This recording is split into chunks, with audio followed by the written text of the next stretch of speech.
여기에 오신 여러분 주님의 이름으로 환영합니다. 오늘 여러분 말씀 중에 은혜 주시고 또 여러분 기도하는 거 하나님께서 다 응답해 주실 줄로 믿습니다. 옆사람 인사하겠습니다. 반갑습니다.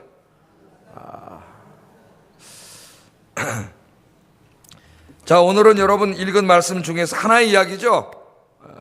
벨릭스라고 하는 로마 총독 앞에서 있었던 재판 이야기, 간단한 이야기입니다. 내용은 특별히 오늘 이제 핵심 중심을 둘 것이 그 유대인들이 바울을 고발하는 내용 중에 아주 흥미로운 내용이 하나 있습니다.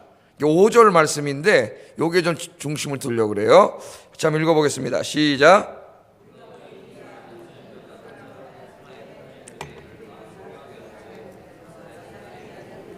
아멘.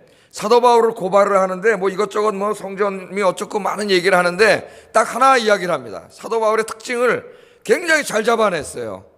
그러니까 여러분 뭐 우리가 어떤 글을 읽거나 이렇게 딱 요약해가지고 핵심을 딱 파악하는 능력이 굉장히 중요하죠. 핵심을 파악하는 능력. 오늘도 설교를 들으면서 핵심을 딱 파악하는 게 굉장히 중요해요. 저도 이제 그 핵심을 잘 전달하는 게 중요하고. 근데 오늘 5절에 보면은 이 사람들이 바울을 아주 기가 막히게 요약을 해서 이야기를 하는데 사도 바울이 어떤 사람이라 그럽니까? 전염병 같은 자라래요. 전염병. 왜 전염병이라 그래요? 하여튼 이 사람만 가기만 하면 전염병이 뭐예요? 무서운 병이죠. 전염병이 전염성이 강해가지고 전염병에 제가 걸렸으면 어떻게 해요? 제가 만나서 이야기하는 사람이 전부 감염되고 그 퍼져가면 그 지역이 다 감염되죠. 순식간에 다 감염이 돼요. 저희 이제 그 작은 누나 매형이 그 농대를 나와가지고 그 이제 돼지 축사 이 일을 이제 총책임자로 하고 있는데 뭐 수천 마리 막 이제 해가지고 이제 가공업체로 넘기고 이런 일을 하는데 그 이제 책임자로 일을 하고 있는데 이 겨울이 오면은 비상이 걸립니다. 뭐가 와요, 우리나라에? 구지역이라고 하는 이 병이 걸려가지고 이 돼지를 그냥 자연스럽게 키우면은 그런 병이 안 걸릴 거예요. 근데 이제 이게 돈을 벌어야 되니까 이제 이 업자들이 그 이제 자본을 투자한 사람들이 이걸 어떻게 해요? 막 강제로 막 키우잖아요. 불 켜놓고 막 집단으로 막 이렇게 하다 보니까 병이 걸려요. 근데 한 마리가 딱 걸리면 어떻게 돼요? 한 마리만 발견되면 다 죽여야 돼요. 돼지를. 왜 그럴까요? 순식간에 그냥 옆에 있는 돼지가 다 퍼져나가고, 그 다음에 그것뿐만 아니라 그 마을이 맨 처음에 모르고 사람들이 왔다 갔다 하는 그 사람들이 왔다 갔다 하는 통로가 전부 다 어떻게 해요? 전부 다 감염되고, 뉴스에 나오지 않습니까? 지도를 보면 이쪽에서 봤어야 되는데 쑥쑥쑥쑥쑥쑥쑥 쫙 이게 전염병이에요. 전염병. 예? 근데 사도 바울을 뭐라 그래요? 이놈은 전염병 같은 놈입니다 하는 거예요. 전염병 같은 놈입니다. 이 친구만 가면은 누구를 전염시켜요? 오늘 5절에 보면은 초다에 흩어진 유대인을 전부 소유하게 하는 자인데 누구로? 나사렛 이단의 우두머리라 그래요. 나사렛 예수님. 저자는 전염병 같은 자인데 하여튼 저자만 지나다니는 사람들이 다 누구로 감염돼요? 예수로 감염된다는 거예요. 이 사람들이 볼 때는 예수 전염병.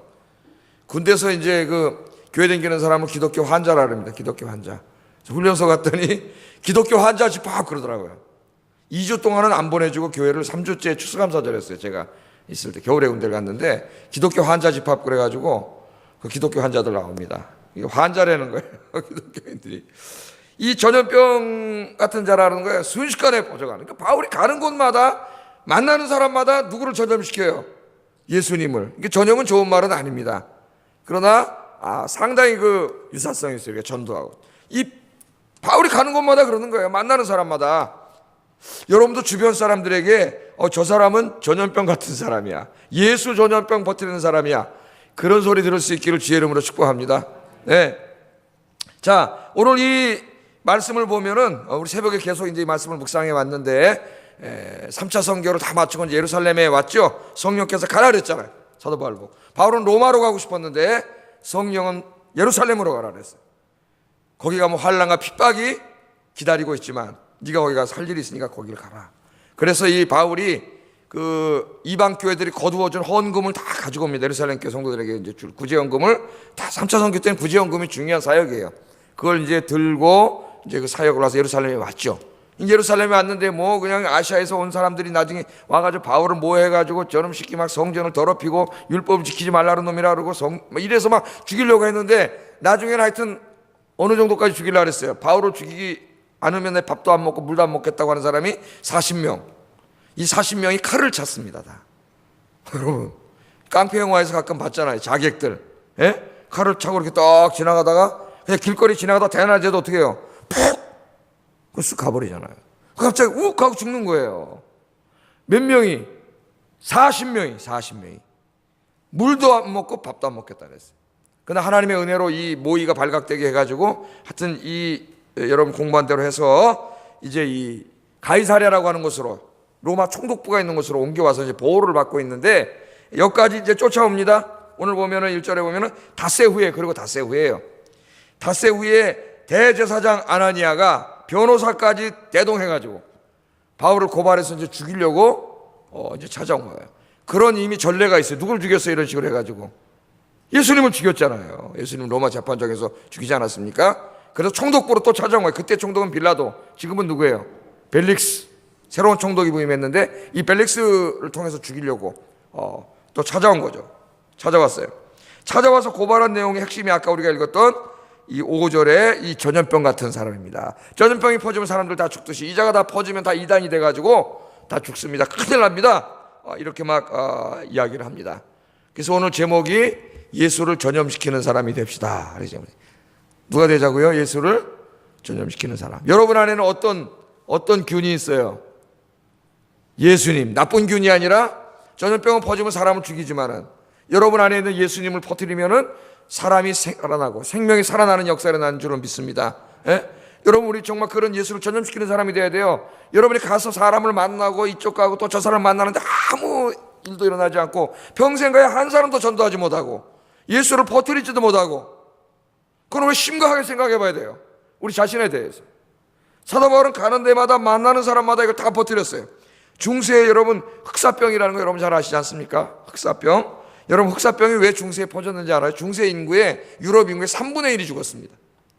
이게 나중에 이집트로 퍼져가지고 이집트에 하루에 2만 1,000명씩 죽어나갔다 그러고 그 한 학자의 그 기록의 역사가의 기록에 의하면은 그 당시 이집트의 모든 학자들이 다 죽었다 그래요. 흑사병으로. 흑사병이 아니면 유럽과 이집트의 문명이 새롭게 한 번 더 크게 일어날 수 있었는데 다 죽어버렸어요. 흑사병. 근데 흑사병이 어떻게 퍼지는지 아세요? 이 징기스칸 아시잖아요, 여러분. 징기스칸 몽골에. 징기스칸의 아들 이 장남 조치라고 하는 자가 있는데 이 자가 세운 나라가 이제 킵차크 칸국이라고 자기 아버지 대를 이어서 이거 세우지 않습니까? 그리고 기병대 이 여러분 몽골 사람들은 누구예요? 기병이에요. 이 말 타고 다니는 유목민들이에요. 말 타고 가다 쫙 말 뱃속으로 끼 들어가가지고 또 거꾸로도 타고 가는 이런 사람들이에요. 그냥 말 타고 그냥 이리 가는 사람이 아니에요. 예, 말에서 날라다니고 왔다리 갔다리 하는 지금 보면 막 여러분 묘기 부리잖아요. 막 오토바이 타고 샥 날라타가 막 돌다 막 이런 사람들이라고 이 사람들이요. 근데 유럽을 공격하는데 뭘로 공격한지 아세요? 이게 옛날 대포죠. 이렇게 해가 팍 쏘면 돌멩이 샥 날아가잖아요. 거기다가 흑사병으로 죽은 시체들을 매달아갖고 쌌어요. 제노바를 공격할 때 흑사병으로 매달아 죽은 시체를 쌌어요. 거기다. 그러면 흑사병 죽은 시체가 날아가서 성에 뚝뚝 떨어지는 거예요. 그러니까 이건 뭐 이런 게 다 있나? 유럽 사람들이 그거 뭔지도 모르고 그냥 갔다가 시체니까 갔다가 한쪽에다 몰아놨다고. 근데 거기서 뭐가 나와요? 벼룩이가 나오잖아요. 벼룩이. 예? 쥐벼룩이. 이게 나와가지고 흑사병에 감염됐는데 얘네들이 누구한테 들어가요? 쥐한테 들어가잖아요. 여러분 쥐가 가는 데가 어디예요? 온 동네 구석구석 다 동네.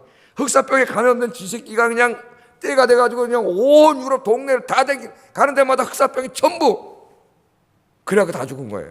3분의 1 막을 수가 없어요. 속수무책입니다. 지금도 쥐를 잘 못 막는데 그래서 지금도 가끔 하나요? 저 어렸을 땐 자주 했는데 쥐를 잡읍시다 그래갖고 어느 날 하루 정해가지고 어떻게 해요? 국가에서 쥐약을 다 줘요. 그 쥐약을 놔가지고 쥐를 잡지 않습니까? 예? 지금은 잡나 안 잡나 모르겠네. 쥐가 어디 계신지 잘 모르겠는데 예. 하여튼 여기 있을 땐 제가 쥐를 많이 봤어요. 이 쥐가 다니면서 다 버티는 거예요. 전염성이 얼마나 강해. 이 흑사병에 걸린 쥐가 가는 곳마다 다 그냥 이렇게 됐는데 오늘 이 사람들이 바울을 물론 조롱하려고 이야기한 겁니다. 나쁜 놈이다. 이놈이 다 세상을 다 망가뜨린다.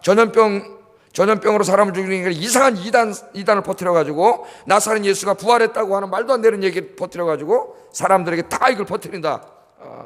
이렇게 지금 퍼뜨리는 거예요. 그래서 이 사도 바울은 별명이 이제 그 사람들이 지어준 별명이 하나 있는데 예수를 전염시키는 사람입니다. 예수를 전염시키는 사람. 그게 미국 시카고, 미국에서 굉장히 추운 곳 중에 하나죠. 한 6개월 정도가 겨울이라 그래요. 시카고는 그래서 제가 LA 있을 때 시카고에서 공부하다 온 친구가 하나 있어요. 미국 친구가. 너 여기 왜 왔냐 그랬더니 너무 추워서 왔다 그래. 눈만 오는데 LA 오니까 너무 좋대요. LA는 그냥 1년 내내 따뜻해. 수영 좋아하는 사람은 거기 살면 하여튼 바닷가 가서 맨날 수영만 하고 살 수가 있어요. 자, 여러분, 이 시카고에서 폭발적인 부흥을 하고 있는 그 윌로크릭이라고 하는 교회가 있습니다. 이 빌 하이베스라고 하는 목사가 있는데, 이 사람이 자기네 교인들을 별명을 지어줬어요. 자기네 교인들 별명 뭐라고 지었냐면은 예수를 전염시키는 사람들이에요. 자기네 교회 이렇게 봉했냐? 자기네 교인들은 예수를 전염시키는 사람들이라는 거예요. 그래가지고 책까지 썼어요. 책 제목이 뭐냐면 예수를 전염시키는 사람들이에요. 예수를 전염시키는. 그러니까 자기네 교인들은 바울하고 똑같아. 예? 전염병 같은 사람이에요. 그래가지고 그 사람도 직장에 가고 내일 오늘 또 가실 거 아니에요. 시장에도 가고 동네 가 사람도 만나고 다 만나는데, 이 사람들이 가는 곳은 그냥 가는 게 아니에요. 누가 있어야 하냐? 예수님이 계세요. 가는 곳마다 이 흑사병 걸린 쥐가 그냥 다 퍼뜨리고 다니듯이, 이 사람들 윌로크릭 교회 성도들이 가는 곳마다 예수 복음을 전해가지고 주일마다 감염된 사람들, 예수님 믿는 사람들이 수없이 몰려오는 거예요. 할렐루야. 여러분, 사순절입니다. 우리가 주님의 고난에 동참하고 주님이 왜 십자가에서 죽으셨는지, 왜 고난 받으셨는지 우리가 깊이 묵상해야 됩니다. 이 세상을 구원하기 위해서 주님이 십자가에서 죽으셨어요. 그리고 그 이 세상을 구원하는 사명을 저와 여러분에게 맡겨주셨습니다. 저희들은 오늘 이 5절에는 바울처럼 예수를 전염시키는 전염병 같은 사람이 되어야 돼요.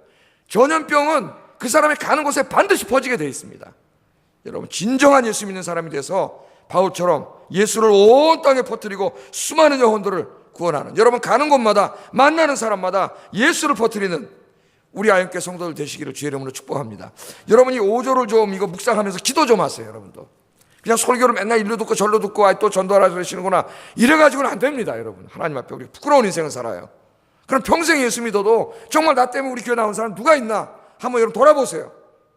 심각한 이야기예요. 심각한 이야기, 아무렇지 않게 들을 이야기가 아니에요. 지금 이게 부끄러운 이야기고 굉장히 심각한 이야기입니다. 내가 예수 때까지 믿으면서 내가 전도해서 우리 교회 와서 지금 함께 예배드린 사람 누가 있는지, 누가 집사가 되고 구역장이 되고 그런 사람이 있습니까? 여러분, 심각하게 우리가 하나님 앞에 기도하면서 정말 5절 말씀을 묵상하면서 이제 바울처럼 나도 전염병 같은 자가 되게 하시고 내가 가는 곳마다 예수를 퍼뜨리는 주의 백성이 오늘부터 되게 하여 주시옵소서 기도하고, 여러분 그런 분이 되시기를 주의 이름으로 축복합니다. 그럼 바울은 어떻게 이런 사람이 될 수 있었는가? 바울은 뭐 돈 나오는 일입니까? 이게 뭐 이거 하면 집을 하나 누가 줍니까? 여기 조합장들 아파트 지을 때 열심히 막 욕먹으면서 왜 이래요? 그 아파트 하나 줘요. 나중에 40몇 평짜리 하나 줍니다. 그러니까 하는 거예요. 그거 뒷국물도 많고. 바울은 뭐 있어요? 아무것도 없어요. 오직 누가 주세요? 하나님이 주세요. 하나님이. 여러분, 보이지 않는 하나님의 상주심만 바라보고 정말 사람이 알아주든 안 알아주든 주의 일 할 수 있으세요? 내가 매일 가서 힘든 일, 어려운 일, 굳은 일 다 이렇게 주의 일하고 있는데 아무도 안 봐. 목사님도 몰라. 누가 하는지도 몰라. 그런데도 그 일을 계속 할 수 있습니까? 정말 믿음 있는 사람이에요. 사람들은 보이는 일을 하려고 그래요. 누가 알아주니까. 자기가 인정받고 칭찬받고 그거 좋아요. 그것 때문에 하는 거예요. 그러나 정말 주님을 바라보고 하냐 이거예요. 주님을 바라보고. 아무도 안 보는데, 아무도 안 알아주는데 계속 할 수 있습니까? 여러분들 그런 분이 되기를 주의 이름으로 축복합니다. 바울은 바로 그 하나님이 주시는 상, 그걸 바라봤는데 바울의 마음속에는 확신이 있는데 그게 뭐냐? 부활이에요. 부활. 죽는 것으로 끝난다는 게 아니에요. 14절 16절 한번 읽어보겠습니다. 시작.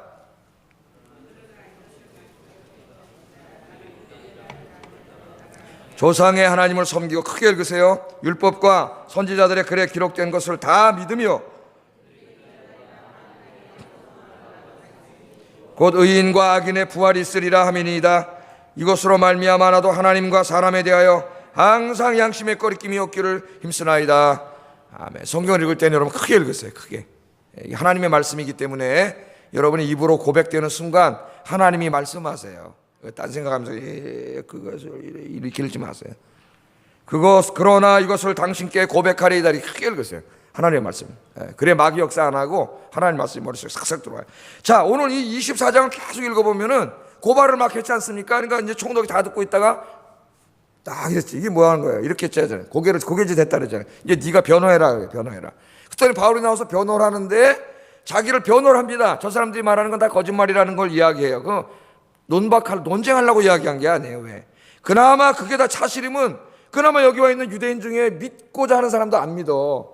그렇기 때문에 그들이 고발한 건 거짓말이라는 건 이야기해야 돼. 그래야 저 사람들은 안 믿더라도 그냥 이게 뭔가 하고 온 사람들은 예수 믿는단 말이에요. 그래서 이 변명을 한 거예요.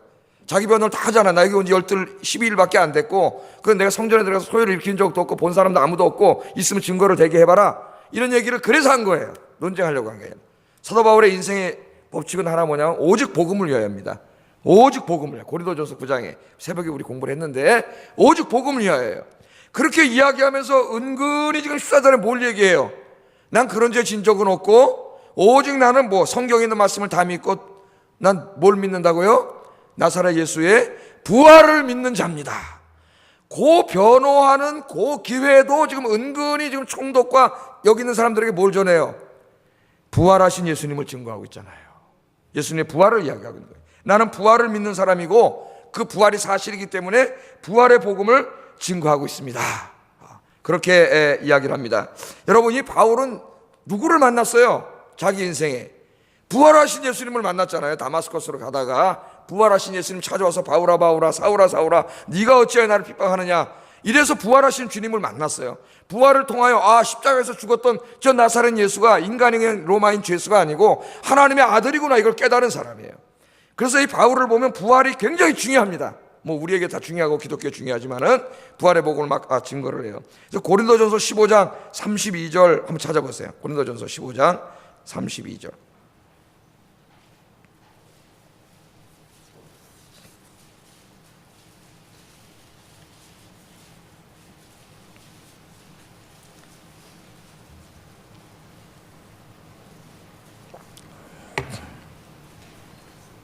같이 한번 읽어보겠습니다. 시작. 내게 무슨 유익이 있으리요? 죽은 자가 다시 살아나지 못한다면 내일 죽을 터이니 먹고 마시자 하리라. 아멘. 에베소 사역을 여기서 이야기하면서 만약에 말이지 죽는 걸로 끝난다면은, 인간의 인생이라는 게 이것으로 끝. 몇십 년 살다 죽는 걸로 끝난다면은 내가 에베소에서 뭐 할로 죽을 고비를 다 넘기고 매 맞고 핍박받으면서 복음을 전했겠느냐, 그렇게 얘기하는 거예요. 그러면서 뭐라 그래요? 여기 뭐라 그래요? 죽은 자가 다시 살지 못한다면 내일 죽을 터이니 먹고 마시자 하리라, 이렇게 가르친 사람들이 있습니다. 이 당시에. 이 누구냐면 에피큐리언이라고 하는 힐랍의 철학자들이에요. 철학자들. 이 사람들은 인생의 선이 뭐냐? 인생의 선은 즐기는 거예요. 왜? 내세를 믿지 않으니까. 유물론자들이에요. 내세가 없어요. 죽는 것으로 끝난다고 생각해요. 자, 죽음으로 제가 한 20년 살다 죽고 끝나. 인생이 너무 허무해요. 그러면 그 사람들에게 남은 건 뭐? 이 생밖에 없어요. 이 생밖에. 그럼 이 생을 어떻게 살아야 돼요? 즐겨야 돼. 즐겨야 돼. 내세가 없는데요. 그 이 생은 즐기는 거예요. 쾌락주의라 그러잖아요. 에피큐리안 학자들. 그냥 하고 싶은 대로 다 하고 사는 거예요. 이 세상에서. 내세를 믿지 않는 사람은 그렇게 삽니다. 내세를 믿지 않는 사람들. 여러분, 우리나라 불교도들은 어떻게 해요? 불교도들은 내세로는 좀 얘기해볼까요? 시간이 어떻게 됐어요? 27분. 불교도들은 어떻게 해요? 내세 믿어요, 안 믿어요? 여러분, 불교인을 전도하려면 지금 우리나라 반 이상이 불교인데 저 사람들에 대해서 뭐 조금 알아야 전도를 할 거 아니에요? 불교는 윤회를 믿잖아요. 윤회. 우리나라에는 불교와 미신이 짬뽕 돼가지고 여러분도 다 하고 있어요, 지금. 그리고 이 불교도들은 사람이 죽으면 어떻게 돼요? 49일 동안 이 영혼이 구천을 헤매요. 영혼이 떠돌아다녀요, 여기를. 들어봤어요? 그래서 여러분 뭐예요? 49제 지내잖아요, 49제. 그게 다 불교에서 온 겁니다. 불교에서 와서 우리는 토속종교가 합친 거예요. 실질은 49. 그 49주 동안 영혼이 돌아다니다가 49일 후에 다시 환생한다고 믿어요. 그러니까 그 49일이 굉장히 중요해. 뭘로 환생하느냐? 49일, 49제 동안 우리가 만약에 해가지고 우리 부모님 돌아가시면 49일 동안 지성을 다해서 모시면 좋은 사람 다음 내세에서 환생할 때 좋은 것으로 태어난다는 거예요. 그래서 불교는 49제가 중요하고 이 땅에서 삶이 중요해. 잘 살아야 또 다음에 좋은 사람 태어나잖아요. 태어날 때 6가지로 태어난다 그래요. 극락. 여러분, 극락이란 말이 들어봤죠? 극락 왕생하소서.